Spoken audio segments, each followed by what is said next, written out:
Bab 1039. Hukuman Surgawi. Jiwa. Begitu suara Mileye terdengar, jiwanya meninggalkan tubuh fisik dan melayang di udara. Mileye memegang pedang Aether di tangannya. Kali ini dia berbeda dari sebelumnya, ekspresinya sangat serius.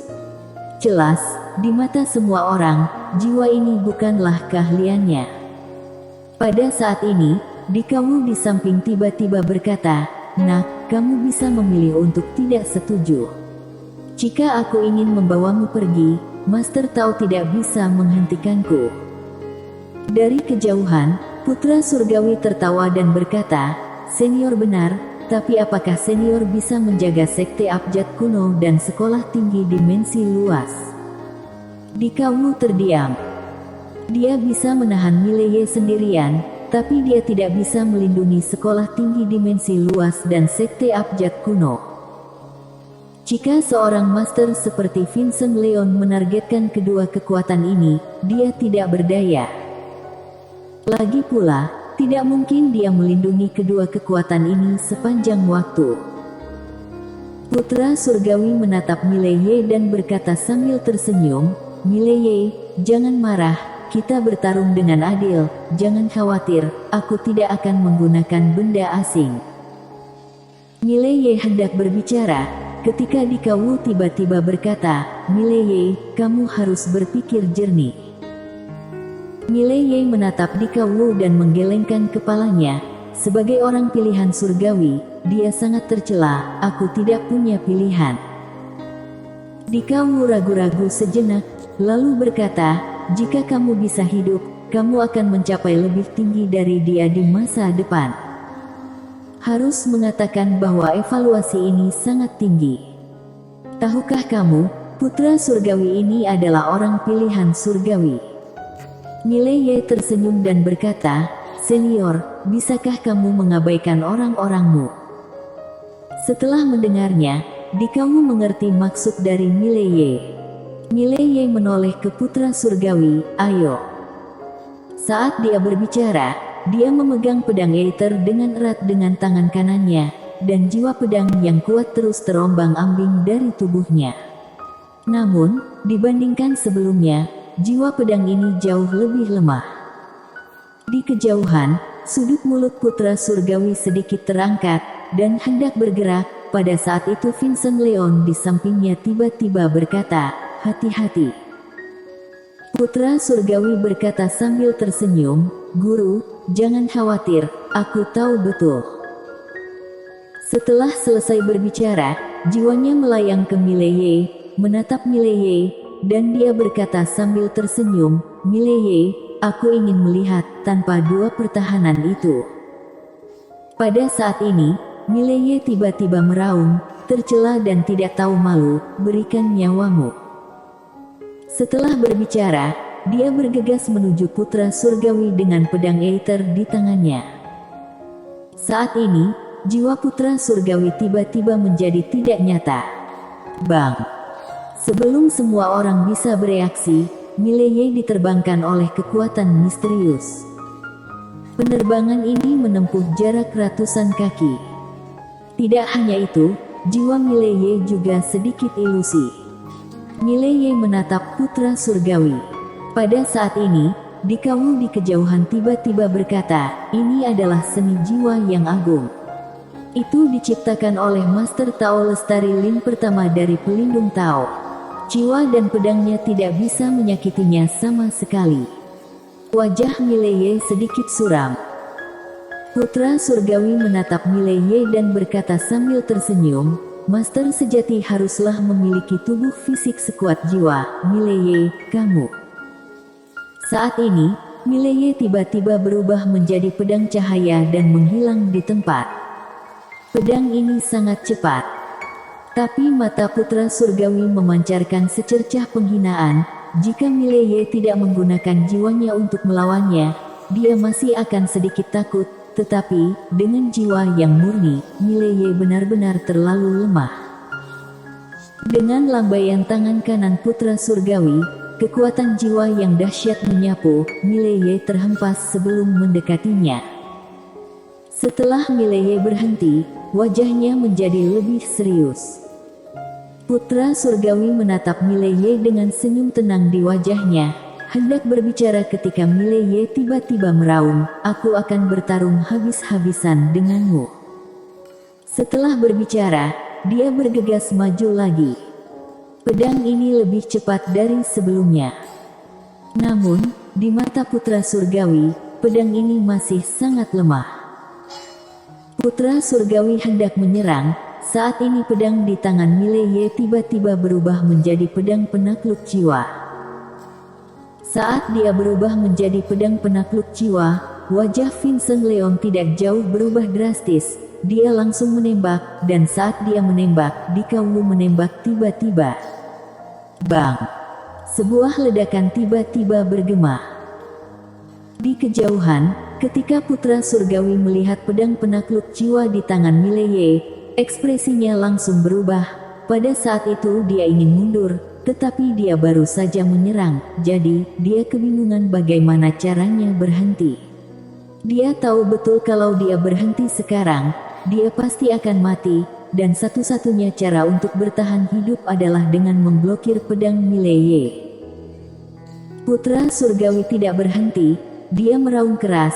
Dengan ayunan telapak tangan ini, ruang hampa antara langit dan bumi langsung diguncang oleh kekuatan jiwanya. Dan saat ini, pedang Mileye tiba.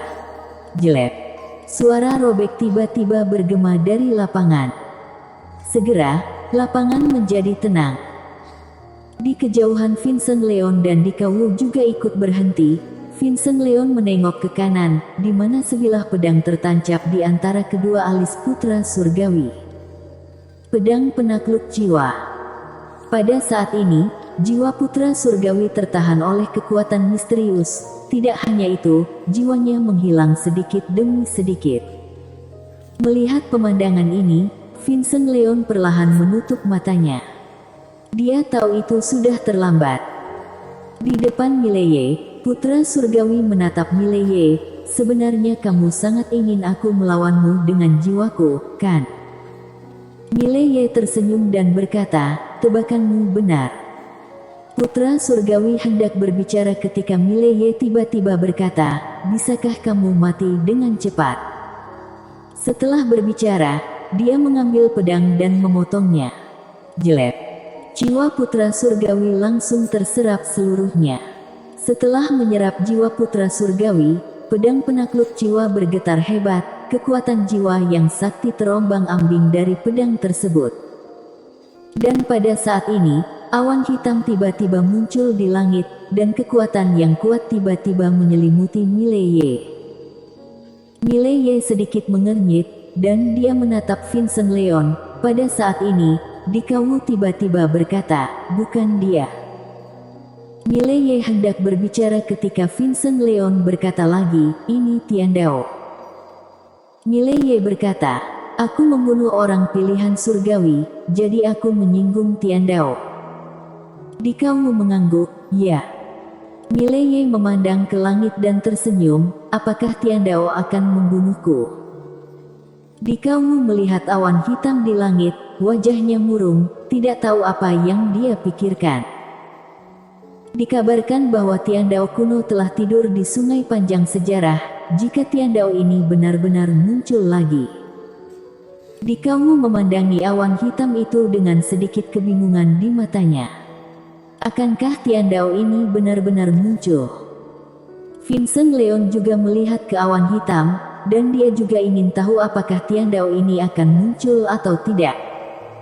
Mileye memandang awan hitam dengan ekspresi tenang. Bukankah Tiandao benar-benar ingin mengerjainya? Pada saat ini, awan hitam tiba-tiba menghilang, seolah-olah belum pernah muncul sebelumnya. Melihat pemandangan ini, semua orang di lapangan tercengang. Apa yang telah terjadi? Mileye juga tercengang, itu menghilang begitu saja. Pada saat ini, Vincent Leon yang tidak jauh dari situ tiba-tiba menghilang di tempat, dan hampir bersamaan dengan itu, Dikawu itu tiba-tiba menghilang. Bang! Ruang hampa di depan Mileye tiba-tiba meledak, sebuah kekuatan yang kuat memukul mundur Mileye berulang kali, dan sebelum dia bisa berhenti, sebuah kekuatan yang kuat tiba-tiba muncul di depannya. Mileye menyipitkan matanya sedikit dan hendak bergerak ketika Dikawu berdiri di depannya. Dikawu melambaikan tangan kanannya. Bang! Ruang hampa di depan Mileye berubah menjadi kehampaan. Kali ini, Vincent Leon muncul di hadapan Dikawu. Vincent Leon memandang Dikawu, apakah kamu benar-benar akan melindunginya? Dikawu berkata sambil tersenyum, Vincent Leon, kalian guru dan murid benar-benar tidak bisa menerima kekalahan. Agak memalukan. Vincent Leon menatap Dikawu dengan dingin, lalu menatap Mileye, aku ingin melihat apakah dia bisa melindungimu. Setelah berbicara, dia berbalik dan menghilang ke langit. Setelah Vincent Leon menghilang, Dikawu menatap Mileye, ayo pergi.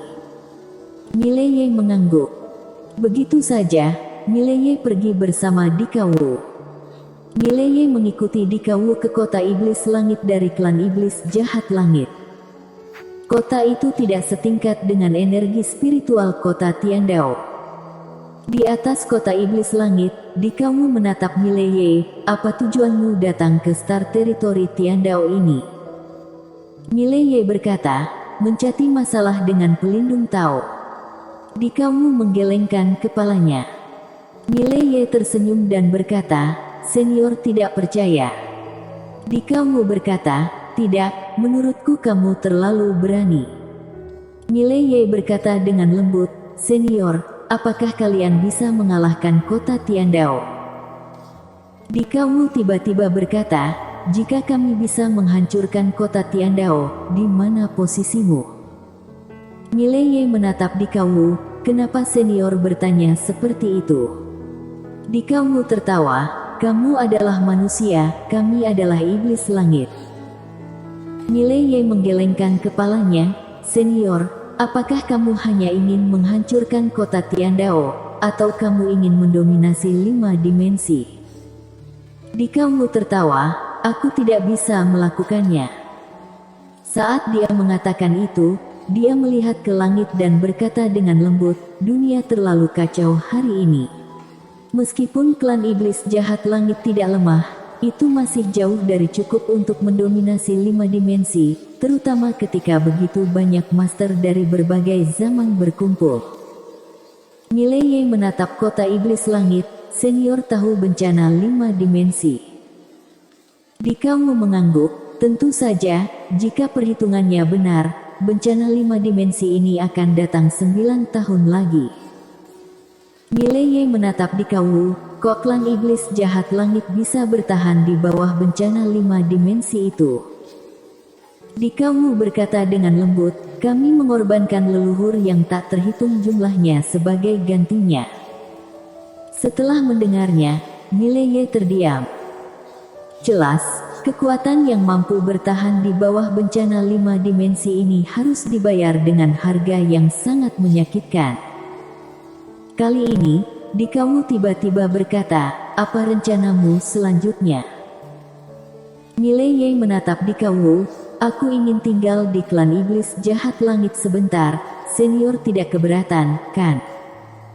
Dikawu berkata sambil tersenyum, aku tidak keberatan. Tapi, jangan tinggalkan kota ini, sekali Vincent Leon mengincarmu, aku tidak bisa melindungimu. Juga, ada area terlarang di selatan, kamu jangan pergi. Mileye mengangguk, mengerti. Dikawu mengangguk, lalu berbalik dan menghilang. Mileye juga pergi. Di atas kehampaan, Dikawu memandangi Mileye di bawah dan tetap diam. Saat ini, Brehan Lin muncul di sampingnya. Brehan Lin berkata dengan suara yang dalam, Guru, aku tidak tahu apakah orang ini musuh atau teman, kita menerimanya, aku khawatir. Dikawu tiba-tiba bertanya, apakah dia musuh pelindung Tao? Brehan Lin mengangguk, ya. Dikawu memandang Brehan Lin, karena ya, maka dia bukan musuh kita. Ketika kamu melakukan sesuatu di masa depan, kamu harus mengambil pandangan jangka panjang. Mileye ini tidak mudah, bukan hanya banyak harta, tapi juga garis darahnya misterius. Dia sama sekali bukan orang biasa. Apalagi dia baru saja memenggal kepala orang surgawi, tapi tidak terjadi apa-apa. Saat dia berbicara, dia melihat ke langit, dan berkata dengan lembut, dikabarkan bahwa pemenggalan orang pilihan surgawi akan dikenakan hukuman surgawi. Namun, dia tidak menerima hukuman surgawi. Ini sangat tidak normal. Bersambung.